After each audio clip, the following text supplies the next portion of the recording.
회식과 업무상 재해에 관한 대법원 판결을 살펴보겠습니다. 근로자가 근로계약에 의하여 통상 종사할 의무가 있는 업무로 규정되어 있지 않은 회사 외의 행사나 모임 중에 참가하던 중 재해를 당한 경우 이를 업무상 재해로 인정하려면 우선 그 행사나 모임의 주최자, 목적, 내용, 참가 인원과 그 강제성 여부, 운영 방법, 비용 등의 사정에 비추어 사회 통념상 그 행사나 모임의 전반적인 과정이 사업주의 지배나 관리를 받는 상태에 있어야 하고, 또한 근로자가 그와 같은 행사나 모임의 순리적인 경로를 일탈하지 않은 상태에 있어야 한다.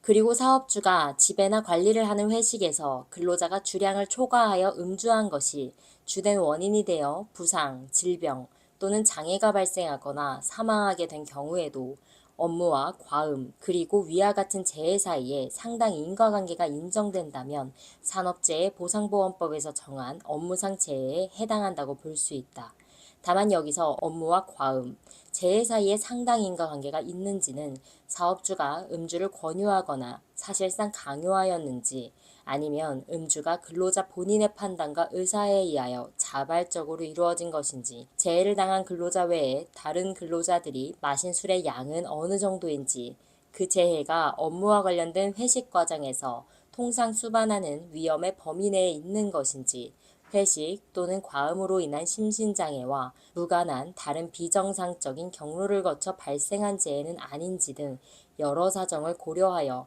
신중하게 판단하여야 할 것이다. 원심 판결의 이유와 기록에 의하면 원고는 소해 회사의 IBR팀에 소속된 상담원으로서 2012년 7월 6일 6시 20분경 같은 날 9시 15분경까지 음식점에서 IBR팀 책임자인 실장, 소해 1인을 포함하여 30명의 직원과 함께 IBR팀의 1차 회식을 한 다음 같은 날 9시 43분경 소해 1인을 포함하여 12명의 직원과 함께 바로 옆 건물 4층에 있는 노래 연습장으로 자리를 옮겨 2차 회식을 한 사실, 원고는 위 노래방으로 옮기고 얼마 지나지 않아 화장실을 찾기 위해 노래방에서 나와 같은 층에 있는 비상구 문을 열고 들어갔는데 그 안쪽에 있던 밖으로 나 있는 커다란 창문을 화장실 문으로 오인하여 밑에 놓여있던 발판을 밟고 올라가 그 창문을 열고 나갔다가 건물 밖으로 추락하여 골반골절,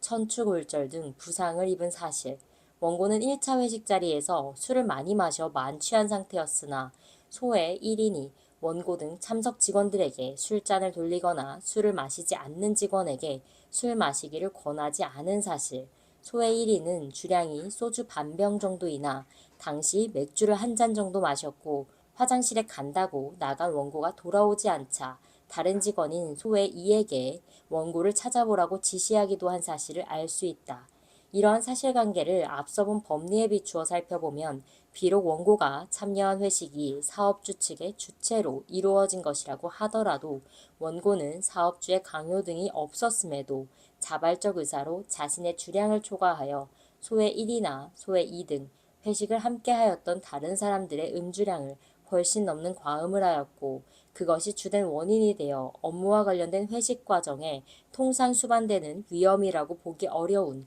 위와 같은 사고를 당하게 된 것으로 업무와 원고가 입은 재해 사이에 상당 인과관계가 있다고 보긴 어렵다고 할 것이다.